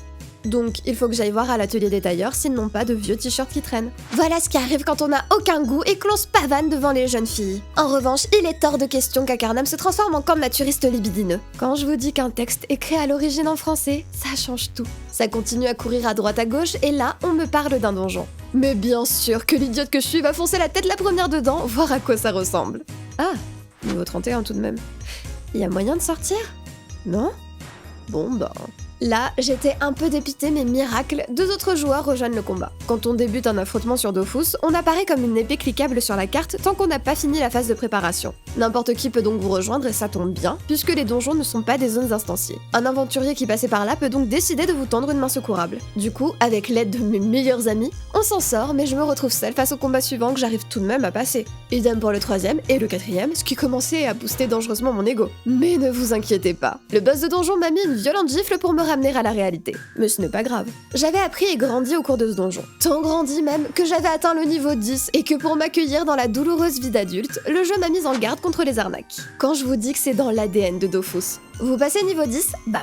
Le jeu vous affiche en grand de ne pas suivre les inconnus qui vous proposent des bonbons. Ah oui, c'est là où faut que je remette en situation pour les plus jeunes. Je vous ai dit qu'on n'avait pas d'envoi des SMS illimités pendant mes années collège. Pour vous illustrer le truc, début du mois, tu recharges ton forfait avec 10€. Un SMS envoyé était égal à quelques centimes et si tu n'envoyais rien du mois, tu ne consommais pas les 10€. Sauf que ces 10€ n'étaient pas reportés au mois d'après. Donc, soit t'envoyais plein de trucs inutiles à tes potes les 2 derniers jours du mois en espérant donc que tes potes aient encore du forfait, soit tu utilisais ce forfait pour acheter des trucs via Allopass. Qui permettait de s'abonner au jeu via Allopass? Dofus, bien sûr.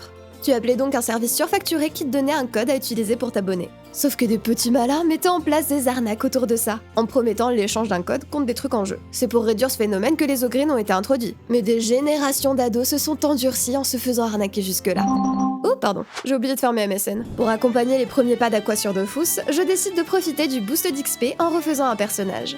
La classe des dogos attire immédiatement mon regard, donc on part là-dessus. Et a priori, c'est une mode des dernières années, mais cette classe aussi finit par se transformer en combat. Ça surprend toujours autant, hein. Bon, tout autant que les Kamehameha impromptus, vous me direz.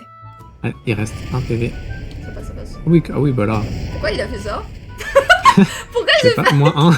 Moins 1. On virevolte au milieu des quêtes parce qu'on se doit de compléter toutes les tâches en Incarnam avant de poursuivre. Oui, je suis votre teammate qui fera une syncope si un seul indicateur de quête reste sur la carte après son passage. Rien de carré qu'elle rapporte rien, tout doit disparaître. Pas évident quand les quêtes te demandent du fer et du bois et que tout Incarnam se jette sur les 10 pauvres friends de la carte. Mais c'est pas grave, on prend même le temps d'apprendre à la dure aux joueurs qu'ils sont sur un MMO en squattant leur combat. De rien. Ah, et je l'avais pas précisé, mais il y a du friendly fire sur Dofus. La technique du « oups, j'ai glissé » en attaquant directement son coéquipier est un peu grillée. En revanche, celle où vous n'aviez pas calculé que pousser à un ennemi aller l'envoyer de plein fouet sur la bouille de votre camarade, elle passe crème. Je mets ça là, hein, si vous avez des comptes à rendre. Par contre, nous, on n'est pas des noobs. On connaît les vraies techniques de pro gamers Dofus. Donc, on descend à Astrub pour taper du piou, leur arracher la tête pour les utiliser comme casque et remonter. Je vous ai déjà dit que ma page d'accueil était envahie de vidéos Dofus. Oui. Au moins, le jeu a pitié. Même en décédant au dernier tour, vu qu'à quoi finit le combat, j'ai le droit de l'expérience. Équipé de nos têtes de piou toujours chaudes et sanguinolentes, ouais, c'est moins mignon de suite quand on y réfléchit, hein. On remonte à un Carnam pour foncer en donjon. Après toute cette sauvagerie, posons-nous un instant pour souffler devant les menus. Un aspect très cool dans Dofus, c'est que tout est accessible en jeu. Une quête vous demande de tuer des monstres précis sans vous indiquer de zone? Pas de souci, cliquez sur le nom dans le suivi de quête qui vous ouvrira l'encyclopédie et affichera les zones d'apparition de la créature. Ils auraient pu mettre des indicateurs sur la mini-carte quand la quête est en suivi, alors que là, on a notre petit moment d'enquête et quand vous descendrez de la zone de tuto, vous pourrez même choisir dans quelle zone vous voulez aller. Et l'encyclopédie fonctionne pour à peu près tout. On vous a demandé de cuisiner une galette? Vous pouvez chercher des ingrédients pour savoir quel ennemi vous les donne et où les trouver. Malgré tous les reworks des zones de départ, on a tout de même des exemples de la simplification du jeu au fil des ans. À l'origine, pour pénétrer dans un donjon, il fallait une clé. Clé qu'il était nécessaire de crafter, et puisque le craft sur ce jeu, ça demande un temps plein à part entière, un pan de l'économie tournait autour. Maintenant, on a ce magnifique trousseau de clés qui offre un accès par semaine à chaque donjon. Oui, je sais, la liste est coupée, mais croyez-moi aveuglément s'il vous plaît. Il y a aussi des clés qui peuvent dropper sur des monstres ou parfois des quêtes qui en donnent. Après oui, si vous voulez farmer un donjon, il faudra tout de même passer par le craft ou l'achat. Mais ça permet aux joueurs casus de découvrir tranquillement, ce qui est chouette. Malheureusement, la pêche accessible dès le niveau 1 n'aura pas suffi à convaincre à quoi. Faut dire que la conseillère Archie n'a pas aidé. La dame, elle dit que tous les pêcheurs ils sont mauvais à quoi. Je poursuis mon aventure, seule mais déterminée. Astrub regorge de quêtes pour occuper les nouveaux. Vous pourriez décider de tout nettoyer, mais je rappelle que beaucoup de zones sont accessibles à des niveaux assez bas. Donc, si vous commencez à vous lasser, n'hésitez pas à ouvrir votre carte, voir si d'autres aventures vous font de l'œil. Comme on ne cesse de le répéter, l'univers de Dofus se veut transmédia. Si vous avez regardé les séries animées, vous retrouverez des personnages dans le jeu et inversement comme ici. Le jeu nous introduit à la quête des Dofus via une arnaque en cours en ville. Un vendeur refourguerait de faux Dofus aux aventuriers contre de l'argent. L'arnaque est Dofus jusqu'au bout. En tant que nouveau venu, j'ai le profil parfait pour me faire passer pour un acheteur crédule. Direction la taverne pour apprendre à tout le monde mon désir d'acquisition. Bon, mon personnage a des arguments plus ou moins crédibles, on va dire. Heureusement pour moi, je suis douée pour me faire passer pour une idiote. Et un pandavois essaye de m'en vendre avant que je ne le ramène à la milice pour de plus amples interrogations. On me laisse le faux Dofus en souvenir et je trouve que c'est une bonne introduction. Il faudra du temps avant qu'on puisse ne serait-ce que prétendre obtenir un vrai Dofus. Donc débuter le jeu en présentant le concept même au travers d'infos, ça crée au moins de l'attente. En dehors de ça, mon expérience de jeu sur Dofus a été un bordel sans nom. Puisque comme je vous l'ai dit, en arrivant à Astrub, on est submergé de quêtes. Je passais mon temps à parcourir la ville en diagonale jusqu'à m'aventurer plus au nord, où la charmante Eleanor me demande de lui récolter de la semence de chef de guerre Bouffe-Tout pour ses expériences. Oui, j'ai une quête qui me demande littéralement d'aller récolter du sperme de monstre et qui illustre même l'objet. En plus, mon personnage doit être nul à ça parce que j'ai enchaîné les combats à chaque fois que je passais dans le coin, mais j'ai jamais réussi à récolter assez de prélèvements. C'est avec ce genre de quête que Dofus rappelle douloureusement qu'il est un jeu de farm. Avec tout le contenu ajouté au fil des ans, vous aurez tendance à l'oublier, mais certains objectifs de quête et taux de loot, eux, s'en souviennent. Je continue de zigzaguer de quête en quête et j'ai le droit à une quête raciale. Ici, la représentante des Ujinak me demande d'aller voir comment vont mes camarades puisqu'on a du mal à s'intégrer. Ça botte les fesses des racistes parce qu'on n'a pas que ça à faire, hein. Enfin, je dis ça mais les ennemis m'ont roulé dessus et mon allié qui se faisait harceler à la base les a achevés seul. Ouais, donc, c'est moi la victime quoi. Me voici fière niveau 30. Au cours de mes explorations de cartes, une pop-up m'indique que la zone est réservée aux abonnés. Ok, le bouton est si joliment proposé. Ouvrons le shop. Il y a plusieurs packs d'abonnements disponibles, dont de simples abonnements de 7 et 30 jours, respectivement à 2 et 5 euros. Mais ce qui m'intrigue, c'est le starter pack. Pour 4 euros, le pack inclut de l'équipement, 30 jours d'abonnement et un compagnon. Si vous avez bien suivi la première partie, on parle d'un de ces personnages qui vous accompagne en combat pour rendre le jeu solo un peu plus viable. Celui proposé dans ce pack est spécialisé en heal, mais il y en a toute une liste avec des compétences variées. Donc, pour moins cher qu'un mois d'abonnement, si vous êtes nouveau, vous avez votre mois, plus de quoi progresser un peu plus facilement seul. Franchement, c'est plus qu'honnête comme offre. Je suis partie là-dessus. En récupérant mon équipement flambant neuf, je découvre qu'il y a des récompenses d'abonnement. Plus vous cumulez de jours, plus vous obtenez d'objets, d'émotes et de skins. Un bon moyen de fidéliser les joueurs et de les pousser à reprendre à moi quand ils sont si proches du cadeau qui les intéresse. Si vous croisez des joueurs avec cet équipement, vous pouvez partir du principe que ce sont de jeunes pousses, comme sur FF14. Mais puisqu'on a ouvert la boutique, attardons-nous dessus quelques minutes avant de retourner oxyre des monstres avec mon nouveau meilleur ami. En ouvrant la boutique, on arrive immédiatement sur la bourse Okama et Ogreen, le système pour s'acheter des Ogreen entre joueurs donc. Nous, ce qui nous intéresse, c'est l'onglet boutique. La page d'accueil affiche les nouveautés et promotions. On a des panoplies qui ne sont que des skins, comme c'était les 20 ans de Dofus, un pack spécial pour le fêter. Ok, j'avoue que la monture a une bonne bouille. Comment ça, objet vivant? Vous devez nourrir cette cape vivante en lui donnant à manger d'autres capes. Vous pouvez lui donner un nouveau repas toutes les 12 heures. Ok. Dans la catégorie service, on a des choses un peu plus inhabituelles.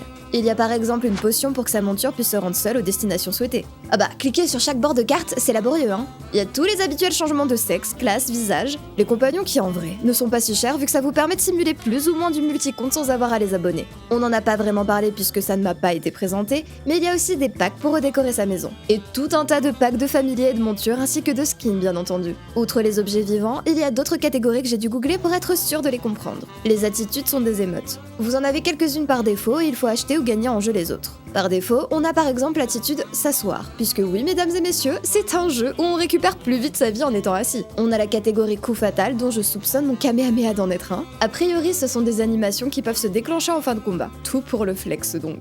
Et c'est tout. La boutique de Dofus est plus que saine. Les prix sont loin d'être abusés et il n'y a pas de vente d'objets permettant des boosts. Les seuls qui pourraient rentrer dans cette catégorie sont les compagnons, mais puisqu'il faut équilibrer les différents types de joueurs. Mais reparlons du multicompte justement. J'ai lancé Dofus à l'aveugle. Ce n'est qu'après mes premières heures que j'ai commencé à faire des recherches pour la première partie de vidéo. J'ai donc débuté l'aventure en ignorant l'existence même du multicompte, et par conséquent, celle des serveurs monocompte. Vous allez peut-être me prendre de haut comme ça a été le cas en stream en me demandant pourquoi j'ai pas mieux lu la liste des serveurs en lançant la première fois. Parce que voici le rush de moi qui lance Dofus pour la première fois sur un compte vide. On peut donc constater tous ensemble que le jeu m'a mise par défaut sur un serveur et me propose directement de choisir une classe. Je le rappelle, on parle d'un joueur qui débarque et qui n'a strictement aucune idée qu'on vient de lui masquer un choix important. D'autant plus que vous allez faire le tuto, explorer un peu, et ce ne sera certainement qu'une fois que vous tenterez votre premier vrai donjon en dehors d'Incarnam que vous commencerez à vous dire que quelque chose cloche. Un moyen un peu bête de dégoûter d'éventuels nouveaux joueurs quoi. Mais le pire dans cette histoire, c'est que je soupirais qu'ils auraient pu faire un autre choix comme celui des recommandations de qualité, où on te présente les serveurs mono et classiques et que paf, c'était réglé. Et là, je lance Dofus Unity pour tester un peu et...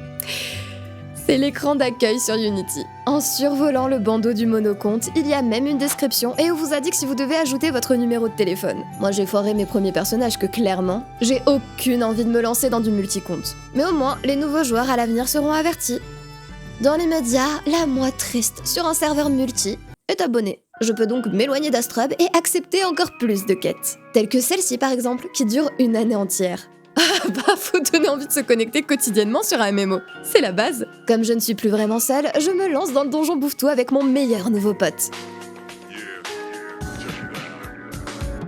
Lors d'un combat néanmoins, un joueur rejoint immédiatement mon affrontement et s'applique à one-shotter toute la carte. Du coup, je squatte son combat à son tour et bon, je suis quelqu'un d'aimable moi, donc à la fin je le remercie vu qu'il me fait passer tous les affrontements facilement. Je débute le combat de boss du donjon et il me rejoint à nouveau en envoyant « VS bot, je te fous le succès ». On finit le combat et à nouveau « bot ». Alors, j'avoue que je comprends absolument pas pourquoi un mec qui roule sur le donjon voudrait du loot qui en provient, mais j'ai pas le temps de lui demander qu'il initie l'échange. On se le dise, moi je compte pas avancer ce compte en l'optimisant, donc je m'en carre des bots. Et je lui donne, mais juste... Un peu bizarre comme situation ? Ça a squatté mes combats pour me réclamer du loot alors que je débute tout juste. Bref, un détail de moindre importance, lorsque je me rends compte dans la dernière salle que je peux parler à des chachas et en embarquer un... Hein ? Bon bah... il est à moi ?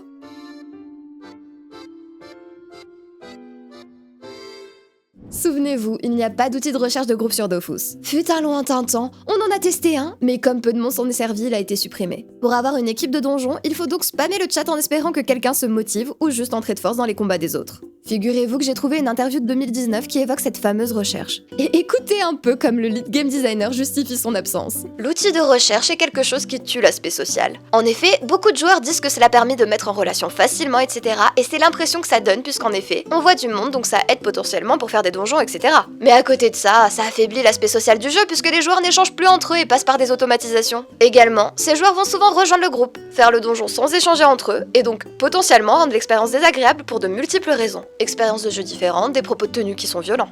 Alors, oui, mais non. Enfin, D'où est-ce que tu te dis que la recherche de groupe tue l'aspect social? Alors que tes joueurs préfèrent littéralement jouer en simultané sur lui compte plutôt que parler à un autre joueur et que tu les y encourages? Ça me rend folle ces histoires de multi, je jure. Il y a toujours des gens qui lancent des MMO et traitent les autres joueurs comme des PNJ. Le jour où je m'en suis vraiment rendu compte, c'est sur FF14. Et ça vient clairement du fait que beaucoup le qualifient de MMO solo. Tu demandes à un joueur de FF14 s'il aime les MMO, il y en a qui te répondent que non, mais que FF14 c'est plus pour l'histoire et tu peux y jouer sans interagir avec les autres. N'empêche que ça reste des MMO, et que si c'est la culture que tu pousses, des gens vont rechercher le contenu de groupe et agir avec respect. Je passe mon temps à rejoindre des donjons via la recherche WoW. Je dis toujours salut en arrivant, on ne me répond pas toujours, mais généralement au moins un des autres gars prend le temps. Et si des gens ne connaissent visiblement pas les strats et meurent, si tu proposes d'expliquer, c'est pas des idiots finis qui rage quittent. Je trouve ça limite insultant pour ta communauté de lui rejeter la faute en disant que c'est elle qui pourrit le multi. Il y a toujours eu de mauvais joueurs en groupe. C'est pour ça qu'on les signale et qu'on met en place des systèmes pour pouvoir les kick et regrouper facilement. Et je suis pas la seule à trouver ça relou de pas avoir ce genre de système sur un MMO. Prenez Effie, qui a posté ça alors que j'étais en plein combat de boss. Du coup, j'ai parfois joué avec d'autres joueurs parce qu'ils rejoignaient mes combats. Moi, j'osais pas à partir d'un certain niveau de peur de foirer les succès qu'ils visaient parce que je comprenais pas leur jargon. J'ai poussé un peu plus longtemps, mais j'ai pas grand chose à en raconter parce qu'au final, vu que c'est beaucoup de combats lents et de vas-et-vient, Dofus, c'est plutôt chill. Il se passait beaucoup de temps entre mes prises de notes de faits marquants et je progressais tranquillement en matant des vidéos. Je suis un peu dégoûtée de pas avoir lancé sur du monocompte pour peut-être grouper plus facilement et tester plus de contenu multi. Pour vous parler de mon expérience sur Dofus, il faut que je vous raconte un peu la vie de ma grande sœur. Non mais promis, c'est fortement lié. Autour de 2008, ma grande sœur avait 14 ans. Elle était donc sur la fin de ses années collège et on devait avoir 2 ou 3 PC à la maison. Quand tu lui parles de Dofus, elle démarre en mode « Mais bien sûr !» Et là, elle te raconte qu'à l'époque, elle adorait se connecter à Neopets ou à Pricey avec sa meilleure amie et qu'elle discutait sur MSN pendant qu'elle faisait leurs actions quotidiennes. Parce que oui, c'était le genre de site à l'accès gratuit, mais qui te limitait quotidiennement si tu ne payais pas. Tu finissais donc très vite tout ce qu'il t'était possible d'y faire et il fallait attendre le lendemain. C'est dans ce contexte qu'elles ont lancé Dofus. Que, oui, sans payer, tu vas certes pas loin, mais t'as tout de même bien plus à explorer. Sans compter qu'une fois que t'as fini ton exploration d'Incarnam et Astrub, tu peux recréer un personnage sur une classe différente, et c'est reparti. Je lui ai demandé pourquoi Dofus. Pourquoi pas un autre des free-to-play qui était disponible. Parce que c'était mignon et accessible. Elle fait partie de la génération qui a grandi avec un PC, donc s'y débrouille sans souci. Mais elle n'a jamais bidouillé une machine, ni plongé dans les jeux vidéo console. Non, elle faisait ses dailies sur Neopets, et Dofus, ça lui a renvoyé une impression similaire et c'était simple à lancer. Elle reconnaît aussi que c'était rempli de jeux de mots débiles, mais qu'au collège, il en faut peu pour rire. Elle m'a d'ailleurs immédiatement cité l'écran en disant que c'est tout con, c'est juste arc à l'envers, mais ça marque. Je ne lui ai rien cité d'autre que le titre d'un jeu qu'elle n'avait pas touché depuis 16 ans, quand elle m'a déballé tout ça. Elle enchaîne alors sur tous les rerolls qu'elle a pu créer, et qu'elle ne s'est jamais abonnée, donc que lorsqu'elle avait fini de tourner dans Incarnam, elle traitait le jeu comme un grand chat. On était en vidéo call sur Messenger, et à ce moment, elle m'a même montré toute fière un message daté du 18 octobre 2008, où elle dit à son amie que Wakfu est sorti. C'est le nouveau Dofus, donc elle devrait tester. Ça paraît anodin, mais je réitère. Les seuls jeux vidéo sur lesquels ma sœur a passé du temps, c'est les Sims pour construire des maisons, et des jeux Switch maintenant pour quand elle accueille des amis et veut lancer un Mario Party. C'est absolument pas une gameuse, et pourtant elle se souvient parfaitement de tout le temps qu'elle a passé sur ce jeu. J'ai 2 ans de moins qu'elle, et pourtant elle m'avait aussi embarqué dans ses rerolls de personnages dans Incarnam. Et j'ai un souvenir très net de mes 2 sœurs et un de nos cousins, tous réunis dans le jardin avec des PC portables à jouer à Dofus. Et encore une fois, on était les pires clients, puisqu'aucun d'entre nous ne payait d'abonnement.